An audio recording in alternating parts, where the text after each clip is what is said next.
Let's just go ahead and introduce our guest, and we can get into straight into the conversation.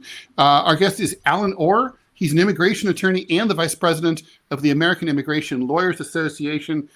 Allen, thank you so much for joining us here on the TMI show. Thank you for having me. So it's been a little while since we talked. I forget what the press was, but I am now a former president. I've graduated from being vice president to president, and now I'm a former president. So no big deal, no striking problem. But yeah, thank you. So that time, that time on the court is over. I get to sit in the executive committee now and sort of reign supreme.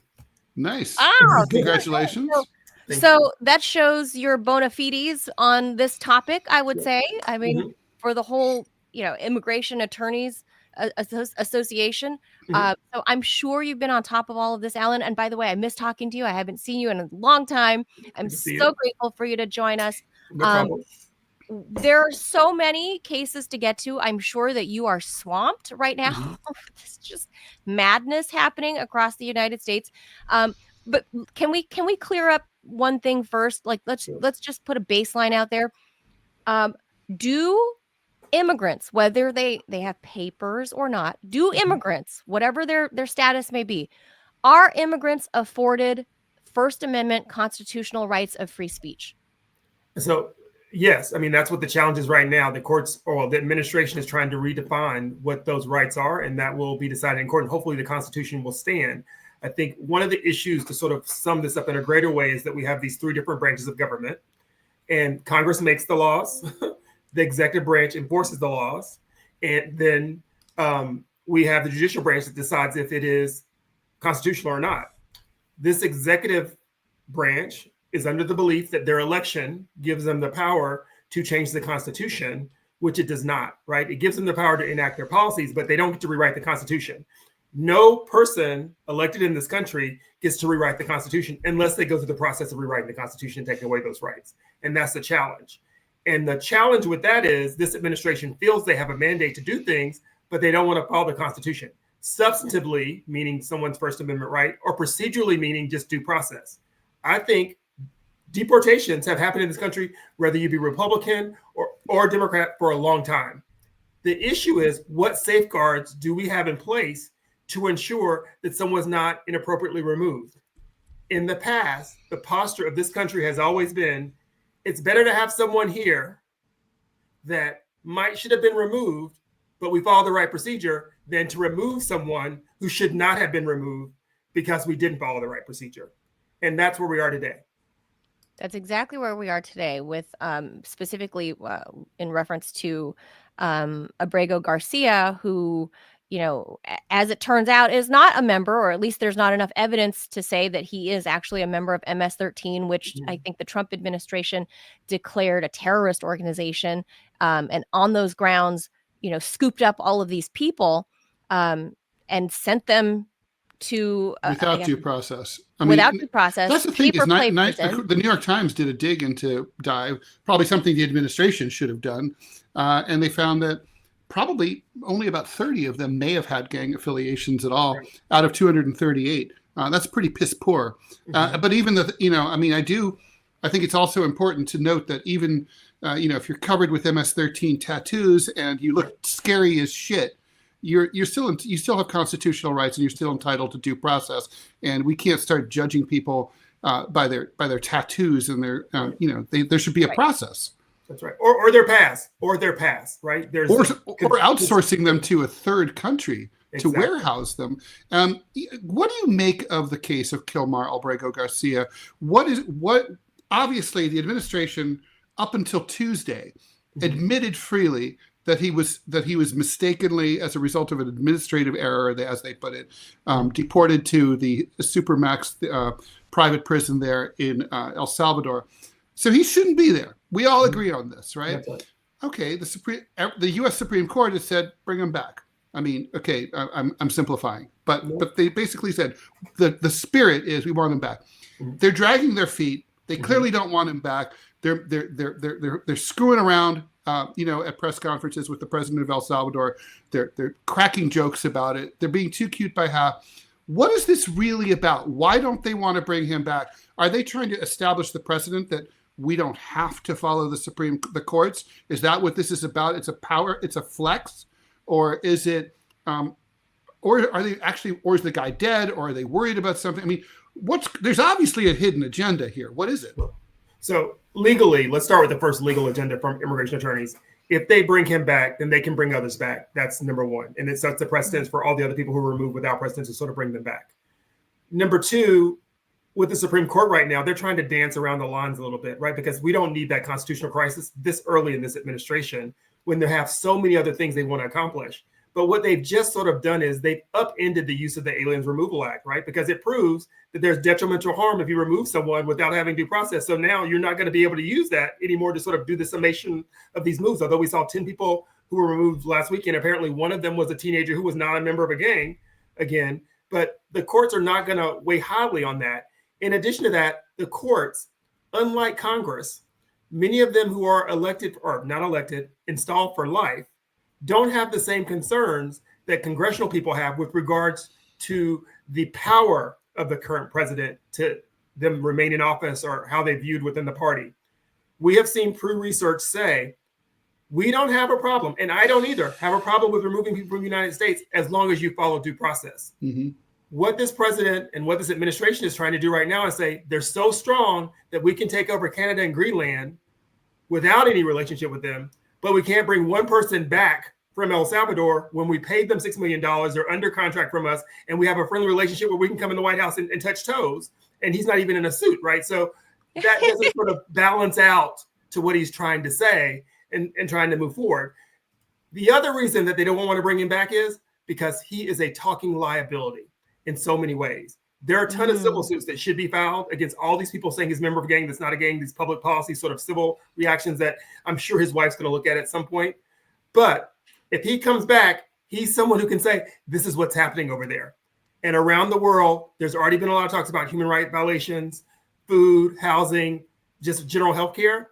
And so that's another concern they have is that, as in all cases, we say in these criminal cases, someone who is silenced cannot tell you the story of what is really happening. Well, let me steal from Pirates of the Caribbean, right?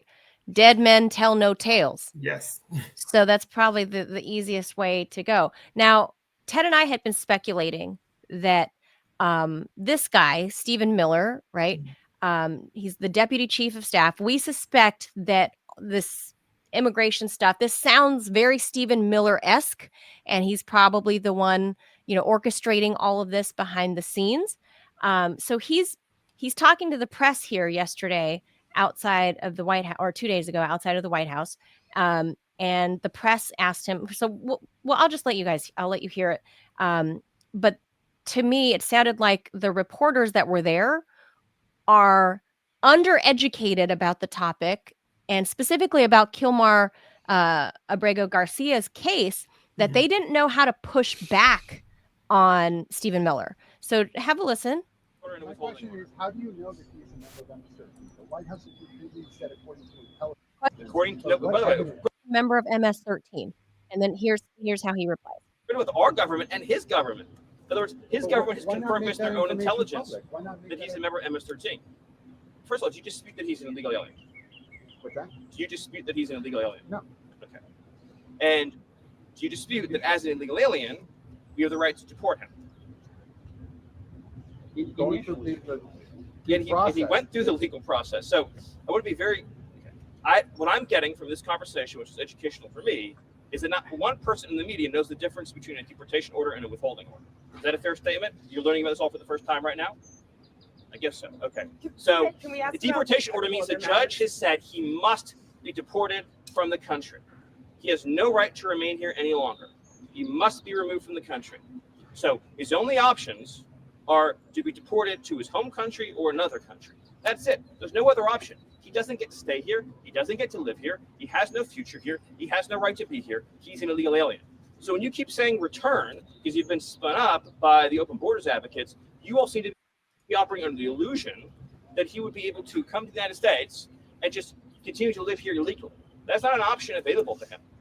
Well, okay. So first, he lied. Say that the reporter didn't know how to push back, but the point is, Abrego Garcia went through the TPS program and was technically technically had papers. He was allowed to be here. And his wife is an American citizen, and he has American children, U.S.-born children. And obviously, he's not the only. Quite to the contrary of what Miller says, right? Right. A judge has ordered that he remain here. Ordered that he cannot be removed to El Salvador specifically. So Right. in the withholding, he can be removed to that country specifically. So I think there's a lot. So Stephen Miller, this is a Stephen Miller specialty. Anything before the 1950s that's enacted in immigration, such as this Alien Removals Act, child separation, all those things are right who he is. And that's, he's spent years trying to think about these things. But what he is not an attorney. He's not an immigration expert, right, in any capacity. He's not running DHS, right? So those things sort of speak to you as to why he's where he is. He's also not the chief advisor, right? Susan Weil is, who worked for Jack Kemp, who I'm a little bit disappointed in because she also worked for Ronald Reagan, and this wasn't Reagan's view of immigrants. But anyway, that being a side point, in this case, in 2019, when we had a President Trump, Mr. Garcia went through the immigration process in the immigration system. The immigration courts are part of the Department of Justice. ICE is part of the Department of Justice. They all are within it. It's an administrative hearing. It's an administrative court. In 2019, the Trump administration, because he was president, through his Department of Justice, through an immigration judge, said, listen, okay, we're not going to settle these facts about MS-13, but we're not going to remove you because we know if we remove you to that country, you have a serious problem that you may die in that country. And that's not what we do, which is our contract against torture, right? And then they let him exist in this country. He had a work authorization. He had children. He was living his life, right? And then they decide sometime later to remove him. There is a procedure for removing somebody who has withholding of removal. It requires due process and a current crime. That does not exist. They did not follow the process. So that's the part that Stephen Miller left out. And even if an immigration court decides to remove you, you still can appeal to a federal court. So an immigration court is not the last word. They're the last word on immigration. They're not the last word on the Constitution and someone's right to. This is like the Mahmoud Khalil case, right? Exactly. Where the immigration judge in Louisiana ruled against him, but he currently has an appeal pending in New Jersey, right, in federal court. That's right, about his constitutional rights. Right. And we should not have expected that immigration judge. We could have expected, hopefully, but the judge did what the judge needed to do to remain in Department of Justice, because when this administration moved in, the very first thing they started doing was what? Firing immigration judges, firing the top immigration officials. So that sort of, when you start seeing that sort of firing process across the board, specifically with judges, it sort of speaks to the nature, and saying that they are, idealists, speaks to the nature of you're trying to undermine our system. We have undermined so far Congress because we don't see Republicans being this. I mean, there used to be, I was once a Republican, and you don't even see the division of the Republican Party anymore with regards to the budget spending, with regards to local rules, with regards to the foundation of the Republican Party. It seems that the mandate now is the federal government controls local government, and that's it. The Republican Party I was a member of would never say to a local jurisdiction, you need to do X and Y because we think you need to do it. They would say, you're the people, you decide what goes best for you. Don't ask us for the tax dollars, you carry it out in your own way. That would be that sort of sense to me. Congress has been ineffective in passing immigration law for the last 20 years, and they're ineffective in this moment. The only thing we have left is judiciary. And while judges are definitely appointed and selected in a political process, they all look at the same law, and they all have a variance of the same range of opinions when there's a little bit of variance based on the facts. But because I'm a lawyer and I'm a member of the Supreme Court, I've never felt so challenged to say, now the courts are political. No one ever used to walk in a courtroom and say, who appointed this judge? No one ever had that concept before. They would look at the ruling and say, there's some good, there's some bad. In that instant case with that judge, Judge Schwartz, he had voted, he's the person who kept Trump's tax returns from being released, right, in one case. And now he's also the person who's looking to see if this person got their due process before they were moved to a detention facility. Addition to all of that, the cost, because that's something that I really used to enjoy about the Republican Party. It was not about wasteful spending of money. We're spending millions of dollars on a fiction, arresting people without due process, holding them and being requireable and having liability, rather than saying, okay, let's do the due process system. Let them take care of themselves. Let them feed themselves, not have the liability of their health care, not have the militarization at the southern border when you don't have anybody coming through, right? And as we saw, we had 2 people who were in an accident who passed there. And I'm not exactly sure of those facts just yet, but still, why do we have the national military at the southern border when they don't want to be there? They can't arrest anyone there, and it's costing us millions of dollars daily. About Abrego Garcia, Sure.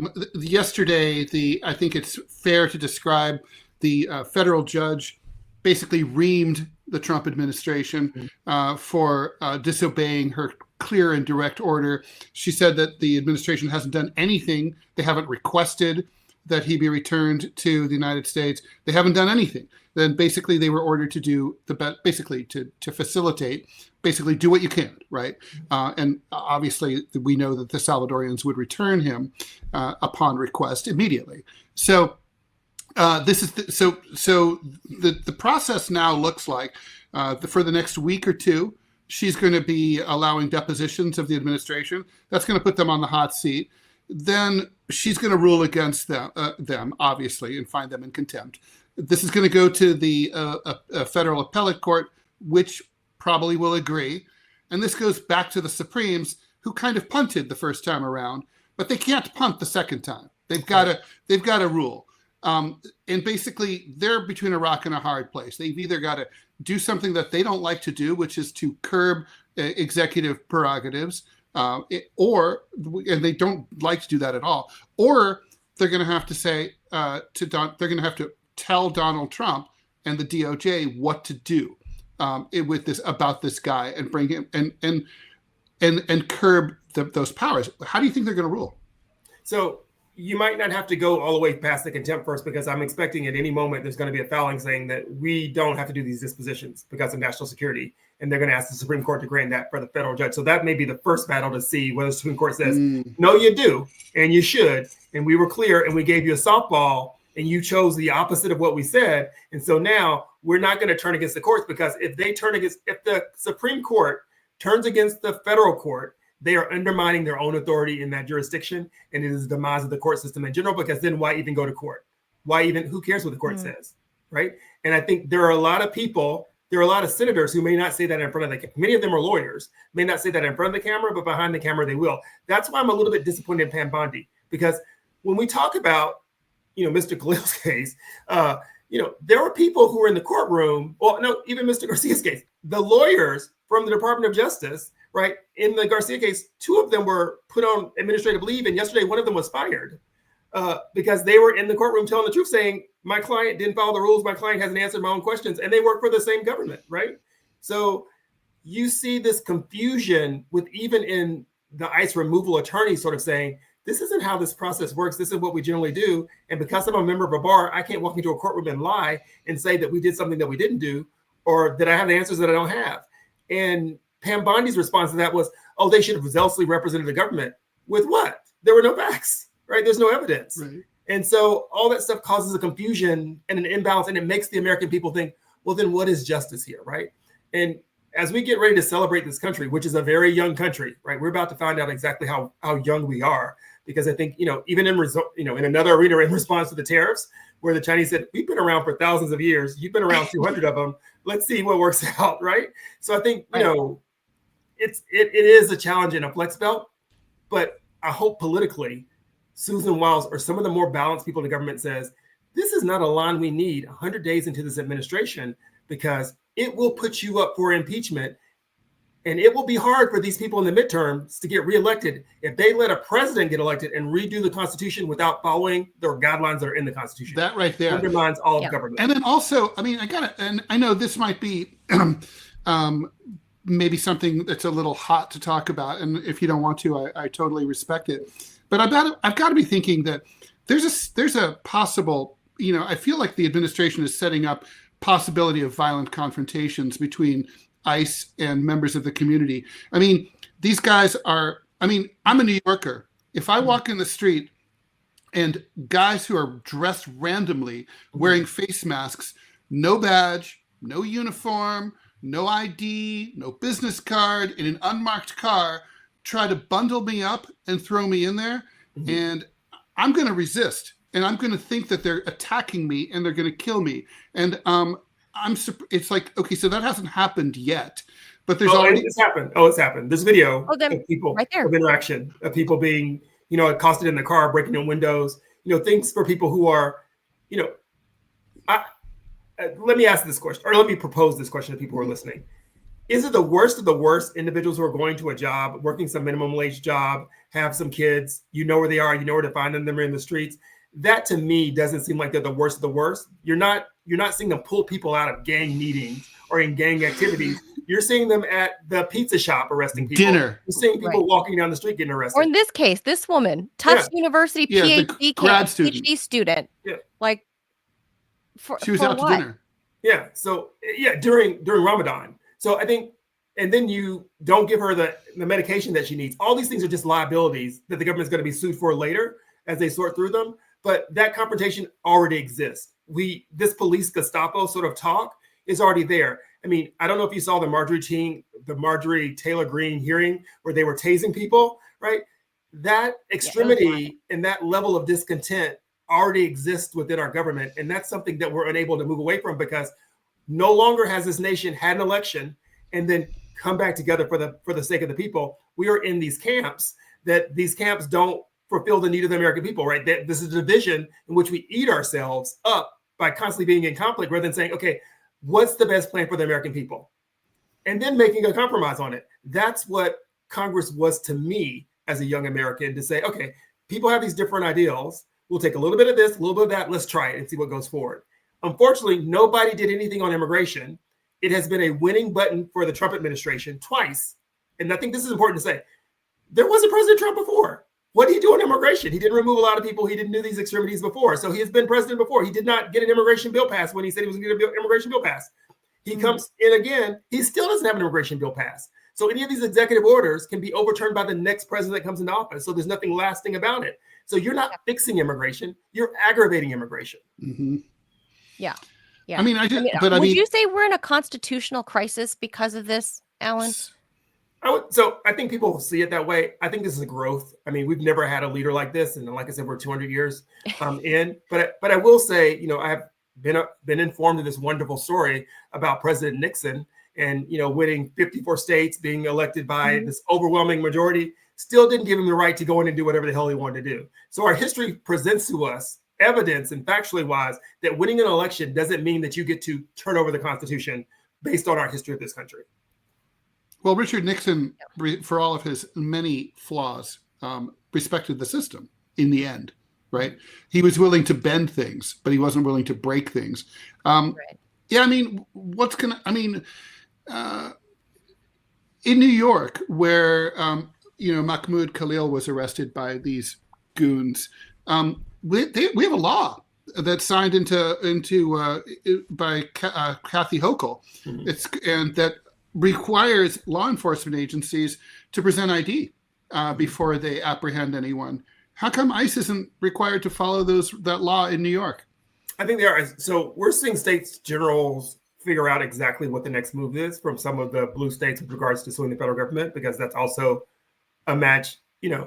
Is it time to challenge the union, right? Because California has been ahead of that, sort of saying, should we be our own? Because we have the economics, the money comes from here. So I think people are thinking about the right procedure to do that, and in the right mechanism to do that. But I think in that case with Khalil, in front of his pregnant wife, they knew where he was living. They knew the time front. They said he was a student. He was a green card holder. All of these things to an ICE officer who works for the Department of Justice are known facilities to them, right? They could have asked him to come in. This is nothing but political theater. And I think that's the issue that people have right now, is that we're back to this weapons of mass destruction being somewhere where we scare people into action and we never show them anything. You just got to trust me. There's a boogeyman over there and I'm saving you from that boogeyman, because these people aren't doing that. And factually to me is these people have been here for 10 to 20 years and none of them have a criminal record that you can just present to me and show to me today. And the only thing you say, specifically in Khalil's case, because I think this is super important about retroactivity of law, Khalil and all of those others were dealing with an issue in time in 2024 before there was a President Trump. President Trump came to office. He made his executive announcement, which sort of put forth what the law should be going forward.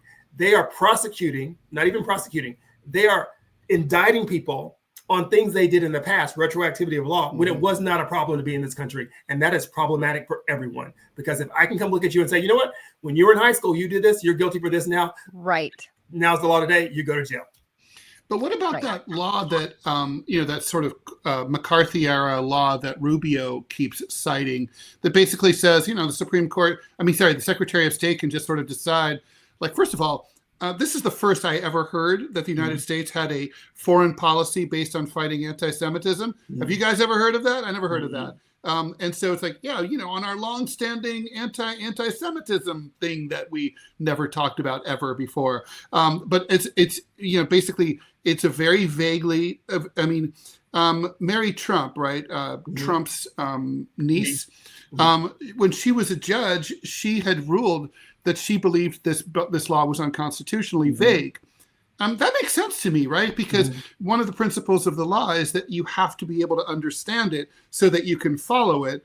And if it's so vague that as to be meaningless, or basically the Secretary of State can define it to mean, this is the foreign policy interests of the United States to be anything you want.